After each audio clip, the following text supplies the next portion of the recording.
Hi, I'm David Keyes, former spokesman to Israel's prime minister, startup founder, and pranker of dictators. In the immortal words of General Douglas MacArthur, I have returned. Not a day goes by in which someone doesn't ask me what Israel can do to win the narrative war. I think I have a unique perspective on this. For years, I have helped world leaders, large companies, and freedom fighters get hundreds of millions of views. I founded human rights organizations to help dissidents in dictatorships, and I used satire and guerrilla warfare to confront tyrants. Prime Minister Netanyahu tasked me with exposing Iran's secret atomic archive that Israel stole from Tehran in one of the greatest intelligence operations in history. I met countless leaders: Xi, Modi, Obama, Trump, Musk, and most importantly, Chuck Norris. A few years ago, I co-founded a startup that fights and wins narrative wars. I've decided to take you behind the scenes to understand how power works at the highest level, what it's actually like to be in the room, managing 100 simultaneous crises every minute of every day, while the entire world scrutinizes every word and every decision. I will shed light on the immoral cesspool that is the media, exposing their lies and manipulations.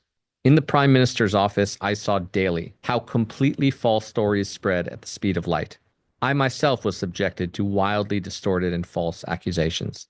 It's happened to many, many good people.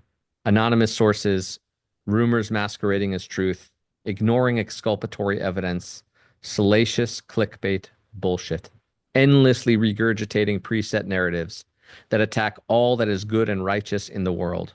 And of course, zero apologies from the media when they get it wrong. Zero introspection about why they're irrelevant, untrusted, and dying. The information war that is being waged on Israel, America, and the West is being weaponized as never before.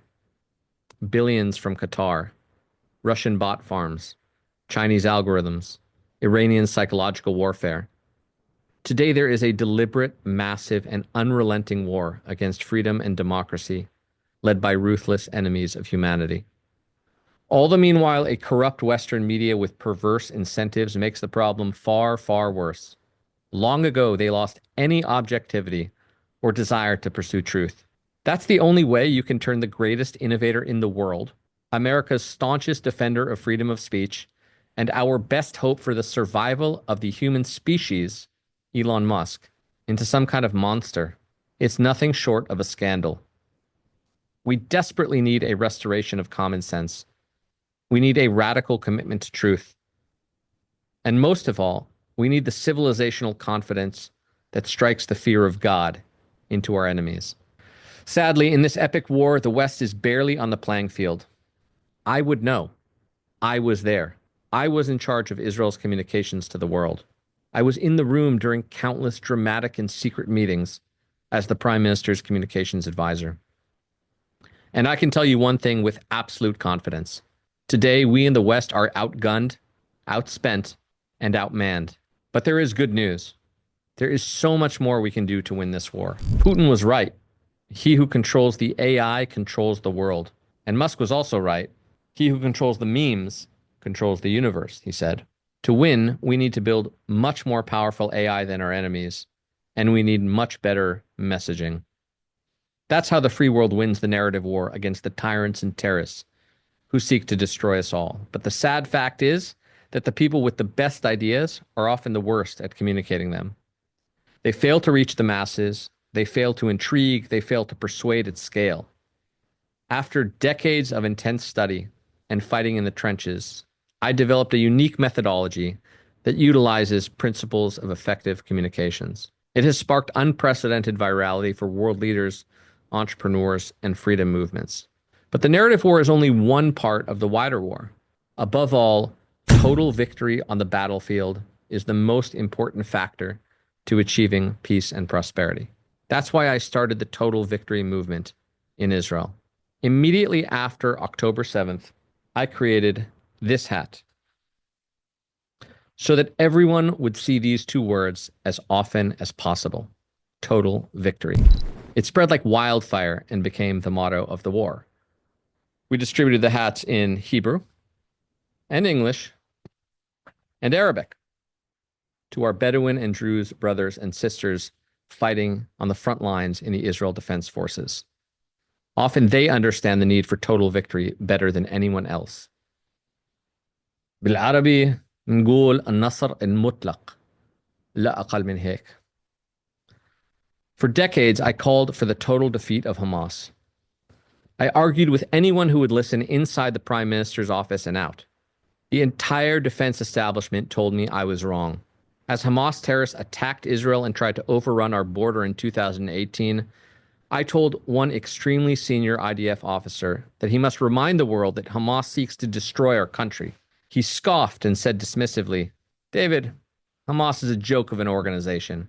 And if I ever said that they want to destroy Israel, journalists would laugh in my face. No one is laughing now. For years prior to that conversation, I wrote article after article advocating for Hamas's complete destruction and removal from power. My reason was simple. Only Hamas's defeat would prevent the mass slaughter of innocent Israelis. After Hamas butchered and burned 1,200 Israeli men, women, and children on October 7th, more people than ever woke up to the simple fact that we must win. To this day, Hamas wants to kill every Jew. They want to destroy Israel, and they're deadly serious. And so our victory over them must be absolute, overwhelming, and unconditional. As absolute, overwhelming, and unconditional as America's defeat of Nazi Germany and Imperial Japan. Anything short of that is unacceptable. Anything short of that would ensure decades more suffering and war. Total victory is possible. Total victory is vital. Total victory is the foundation upon which lasting peace and prosperity can be built. And no, total victory has not yet been achieved. But it must be. Strangely, some people don't favor total victory over genocidal terrorists. Some pundits even question if America's basic support for Israel is a good idea or not. It's a fair question. I happen to think it's a great idea, and I'd like to share 3 reasons why. The first reason is Fuad Shukr. I'm sure most of you know who Fuad Shukr is, but for those who don't, he was the mastermind behind the murder of 241 Americans at the Marine barracks in Beirut. America offered a $5 million reward for information on Shukr. So who found Shukr and killed him? Israel. Thanks, Israel, for killing terrorists who kill Americans. The second reason I think America's support for Israel is a great idea is Ibrahim Aqil. Ibrahim was a chill dude who also helped murder 17 Americans at the U.S. Embassy in Beirut and 241 Marines at their barracks. America offered a $7 million reward for information about Ibrahim. So who found this mass murder of Americans and killed him? Wait for it. Israel. Thanks, Israel, for killing terrorists who kill Americans. Reason number 3 is Ali Musa Dakdouk. Ali was your average Joe who also happened to mastermind the murder of 5 Americans. The killers snuck into a U.S. base. They murdered 1 American with a grenade, took 4 others hostage, and then murdered them too. This one's tough, but can you guess who found Ali and killed him? Take your time. Take your time. Yep, Israel. That's who. Thanks, Israel, for killing terrorists who kill Americans. I could go on, but I want to finish this video so I can check the news and find out which terrorists that killed Americans Israel killed in the last 5 minutes. Oh, and I'm thinking that the tens of millions of dollars in reward money that Israel can collect for finding these mass murders should be reinvested in killing more of them. Seems like the best use of money to me. Thanks, Israel, for killing so many terrorists that kill Americans. Thanks, America, for investing in the one country that kills the terrorists who kill you. And thank you all for watching.